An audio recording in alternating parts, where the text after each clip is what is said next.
Husband secretly used my savings to buy his spoiled daughter a car without asking, but she refuses to let me use it. After a fight, I threaten him with divorce. I am 27, and my husband Michael is 36. We tied the knot 6 months ago, but we've been together for about 4 years. My husband has a 16-year-old daughter named Carrie. Me and my husband were in a relationship long before he introduced me to his daughter, Carrie. She shares a close bond with her mom, Nina, even though her parents separated 8 years ago, and her mom has since remarried. In the beginning, her mother tried to pollute her mind saying her dad had been cheating on her with me. This is why Carrie has hated me from day one, even though her dad has clarified to her several times that we met long after her parents' divorce. She has always perceived that I am attempting to take the place of her mom, even though it's a role I have never really aimed for or tried to fulfill. I have only wanted to be a responsible role model for her and tried to let our relationship develop on her terms since she was nearly an adult when we met, but she was not interested. Carrie has always made it clear that she has no desire to know me or have any kind of relationship with me.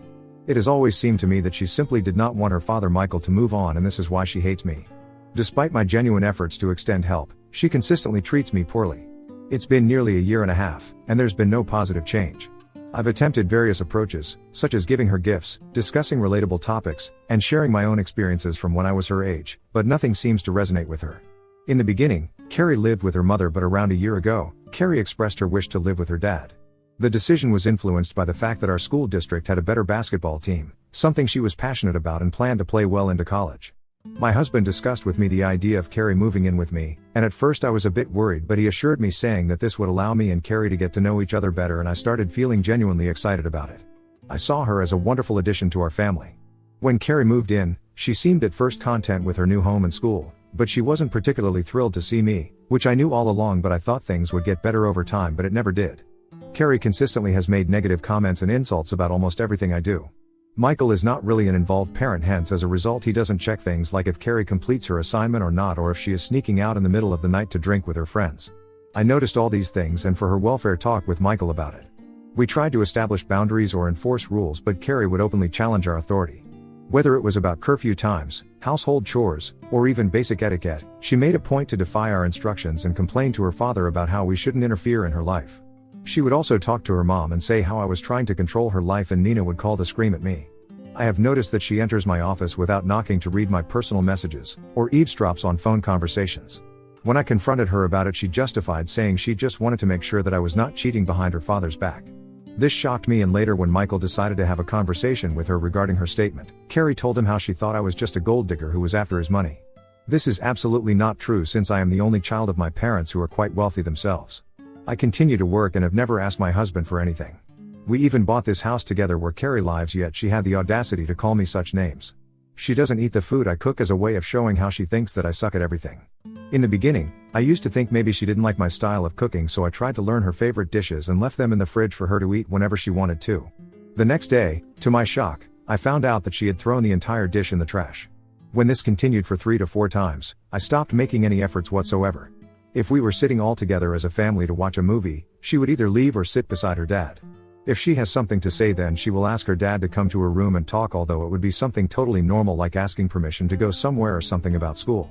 She tries to make me feel like I am this outsider, and it absolutely breaks my heart. Carrie also seemed particularly fixated on my relationship with food. I have always struggled with a severe eating disorder since middle school, and though I was better as an adult, I had retained some unique habits.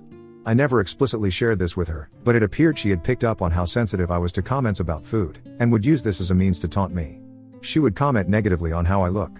When her dad was in the room, she would make comments like, "Oh, I think you should not wear this because this makes you look a little chubby." When her dad wasn't around, she would insult me directly by saying how she wished her father would have married someone better looking. Her negative comments didn't just stop there. My eating habits involved a variety of foods that appealed to me at the moment, often spread across multiple small plates to avoid mixing different categories of food. Despite the unconventional approach, I found it practical, and since I was the one handling the dishes, it didn't bother me. However, Carrie had consistently commented on this habit, making remarks about how weird I was and how this was the reason why I was fat as an elephant. This was so hurtful to hear, even though I knew I was nowhere fat, but her mean remarks were starting to get to me. Once, during a family dinner, she casually commented, "Don't you think you've had enough?" considering leaving the sentence hanging in the air, insinuating as if I was eating too much.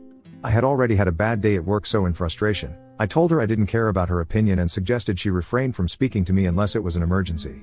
I emphasized that I wouldn't tolerate anyone treating me disrespectfully. Hearing this, Carrie started saying how she was only trying to help me and walked away from the dining table. Michael later told me how I could have handled the situation better and that I should behave more like an adult. For Christmas, we decided to embark on a special trip to Thailand, a destination I had been saving up for since I was 18.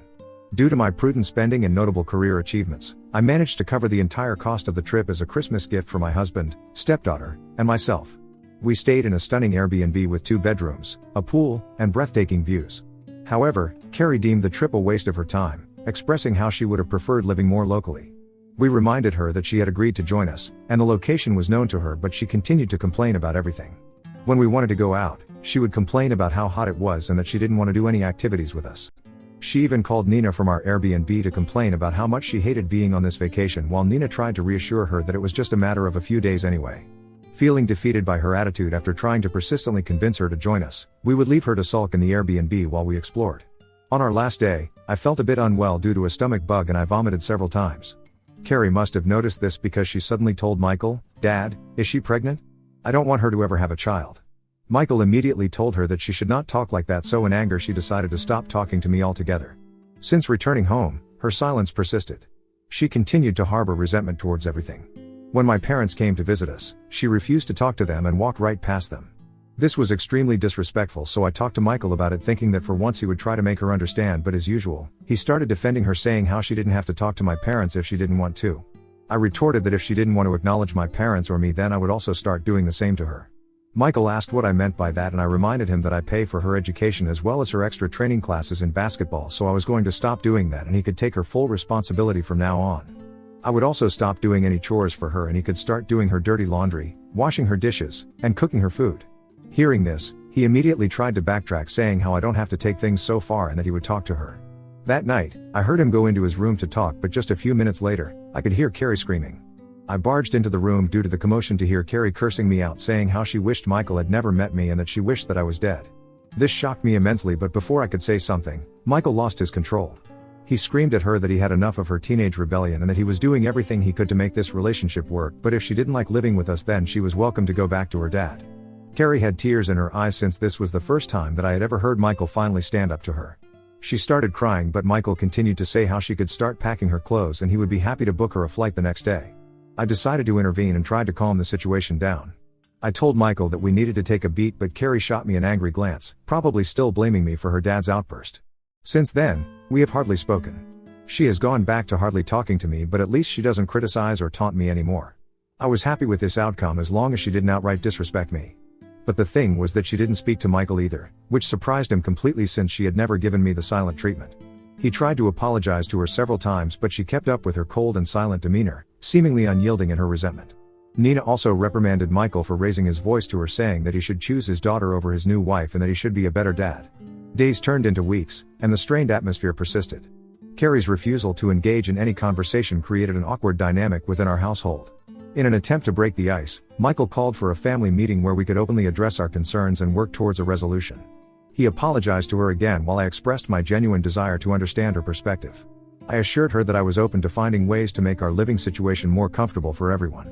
We waited for her to speak when Carrie cleared her throat and surprised us by saying how we needed to prove how sorry we were for her. Michael asked what she meant by that, and she said she had always wanted a car, and now as a way for her dad to show he was sorry, he could buy a car for her. My eyes widened in astonishment, realizing how absurd her demand was. We had already been saving up for her college fund, where even I had been contributing, so we tried to explain that buying a car right now wasn't possible, but Carrie wasn't willing to listen. As a compromise, we suggested maybe we could revisit the idea of a car on her 18th birthday when things might be better for us financially, but Carrie didn't want to hear it. She was stubborn and only focused on getting what she wanted right away, even if it wasn't practical. She started telling Michael how he could only fix things by giving her what she wanted, otherwise she would continue to not talk to him. The whole situation made it clear to me that Carrie's request for a car was about more than just wanting a vehicle. It seemed like she was using it as a way to manipulate us and test how much control she had in our family. Our family meeting ended at an impasse. Later, I talked with Michael, saying how he needed to talk to Carrie further and make her understand that buying a car right now was not something we could afford. Michael asked if we should break off our bonds so we could buy a car for her, but I firmly told him that they were our retirement plans and it would not be wise to do that. Last week, while I was away on a business trip, I received a call from Michael that left me utterly shocked. He informed me that he had used all of our joint savings to buy a car for Carrie. My initial response was a mix of shock and betrayal. This account mainly had my savings since Michael used most of his money for Carrie's daily expenditures. I had been saving this money for quite some time and they were my emergency fund for a rainy day. He had absolutely no right to make such a significant financial decision without discussing it with me. Michael tried to justify, saying how he had been feeling guilty and urged me to see that now that we had bought this car for his daughter, she would forgive us and treat us better. For the sake of our family's peace, no matter how hurt I was, I decided to let things go because I thought Carrie and I would have a better relationship after this. However, upon my return, the situation escalated further when I discovered the hard way that the car was not meant for our family's use but exclusively for Carrie. You see, yesterday, when I wanted to go to the grocery store and asked Carrie for the keys since Michael had taken our car that day for work, she looked at me with a mix of disdain and defiance, declaring, "You're not allowed to use my car." The emphasis on my was unmistakable, and it felt like a direct challenge to my place within the family. The audacity of the statement stunned me, but I decided it was time to assert myself. I calmly looked at her, noticed her keys were on the desk, grabbed them, and walked out to the car. Carrie looked at me with a mixture of disbelief and annoyance. I could see the gears turning in her mind as she processed the unexpected turn of events. Then she started yelling behind me, saying how I had no right to take her keys. She threatened to call the police on me. This is when I admit that I lost my head. I took a deep breath and continued, "Carrie, it's time we address the real issues here. This car was bought with our joint savings, and it's meant to be a family asset. You cannot claim exclusive ownership, especially when it comes at the expense of my hard-earned money." I continued to tell her that if she wanted me to not drive it, then she needed to be an adult, get a job, save money, and buy a car for herself. I continued to tell her that she was welcome to call the police and I would be happy to explain to them the entire situation. Her face was dumbstruck, taken aback by my assertiveness. At night, when Michael returned home, Carrie started complaining to him about me using the car and how I had taken the keys from her desk. When Michael confronted me about it, I told him that I needed the car since he had taken our car for work and I needed to go to the grocery store. To my surprise, instead of understanding, Michael asked me why I couldn't take an Uber to the store. I noticed Carrie smirking, seeing how her dad was taking her side. I calmly explained to Michael that this was our car also, and as Carrie was at home, I borrowed the car for some time. I questioned Michael why he would buy a car with my savings if he didn't want me to use it at all. Michael sighed and urged me to be more understanding, emphasizing the difficulties Carrie faced in adjusting to our family. Feeling frustrated and cornered, I couldn't hold back my emotions any longer. I looked at Michael with determination and said something that I had been thinking for a long time. If things continue like this, if you don't stand up for me and address these issues, I can't continue living like this. I am done trying to make this work. Carrie clearly doesn't want us to stay married so she can have her wish, since I have been unhappy for too long, and I am starting to contemplate divorce. Michael's eyes widened in shock at my revelation. The weight of my words hung heavily in the air. He stammered, asking me if I was serious, but I stood my ground, explaining that my emotional well-being was at stake here. Carrie didn't look so happy either, seeing how distressed her dad was. Michael tried to say how we needed to think about this with cool minds and that he would make sure Carrie and I could come to my surprise, but I was honestly so done with this toxic family situation that I decided to pack up my things and drive to my parents' place. This morning, I woke up to several messages and calls from Michael, Carrie, and Nina saying how I was overreacting and making a big deal out of nothing. Carrie has texted me saying how I was unnecessarily punishing her dad and trying to control him just because I am a spoiled gold digger. Nina, just like her daughter, feels I am to be blamed for everything and wrote how I am trying to create a divide between Carrie and Michael. I have refused to reply back to Michael even though he has sent several apologies. Ida for taking a stand against my husband for buying a car for his daughter with my savings. Update 1. Thank you to everyone who provided supportive comments and advice. After carefully considering the situation and reflecting on the struggles I have endured, I have decided it is time for a serious conversation with Michael. I have realized that I have suffered enough, and it is crucial for things to change. If Michael doesn't agree with me, then I have discussed things with my parents and I will go along with the divorce route. It breaks my heart to even think about this because I really love Michael and I had never imagined we would end up like this.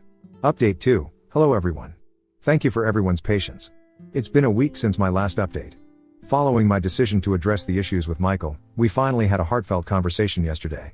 I asked him to come over to my parents' place since I didn't want to have this discussion in front of Carrie. To my surprise, Michael started by acknowledging his mistakes and offering sincere apologies for how he behaved with me. He told me how he had talked with Carrie to make sure that the next time I needed the car, then she would give me the keys. Hearing this, I shook my head. I told him that although I understood his intentions, the issue wasn't her giving me the keys or not, the issue was that I didn't want to live with her anymore. I went on to show Michael the kind of messages that Carrie and Nina had sent me over the last couple of days where they had been blaming me for everything, and this had just solidified my belief that things needed to change. Michael was shocked to see that despite how much he had talked with Carrie, she had gone behind his back and called me a gold digger. I told him that I had sacrificed enough, and for our marriage to work, Carrie needed to go. During our discussion, I made it clear that Michael needed to find a solution with Nina and they could come up with Carrie's future together. I also emphasized that I was no longer willing to finance Carrie's life or education since I am not her parent and this should be his and Nina's responsibility only. I informed Michael firmly that I would be withdrawing my share of the college fund I had saved up for her and the car which had been purchased with my savings would be transferred to my name only. Initially hesitant, Michael eventually agreed, which demonstrated that he was willing to make our marriage work. In the end, he begged me to come back with him since he could not take care of Carrie all alone, but I told him that I would be returning only after Carrie had left and she was 16 now so she should learn to take care of herself. It serves both of them right to take me for granted for so long and treat me like a doormat. I don't know how long it will take things to change, but I'm glad that I have finally spoken my mind and now it all depends on Michael. Update 3, it's been 3 months since our last update, and I'm pleased to share positive developments. Following my conversation with Michael, he confronted Nina about her messages to which she tried to justify saying how she only said those things as she was concerned as a mother. He also told her how we could not let Carrie continue to live with us and she needed to step up as a parent since she did absolutely nothing. This is when Nina had a meltdown. She revealed that the reason Carrie had even come to live with us in the first place was because she behaved the same way with her new husband who could not tolerate her anymore. This is why Nina had encouraged Carrie to live with us under the pretext that our school district had better basketball training. Now that we didn't want Carrie to live with us also, Nina finally decided to reveal the truth.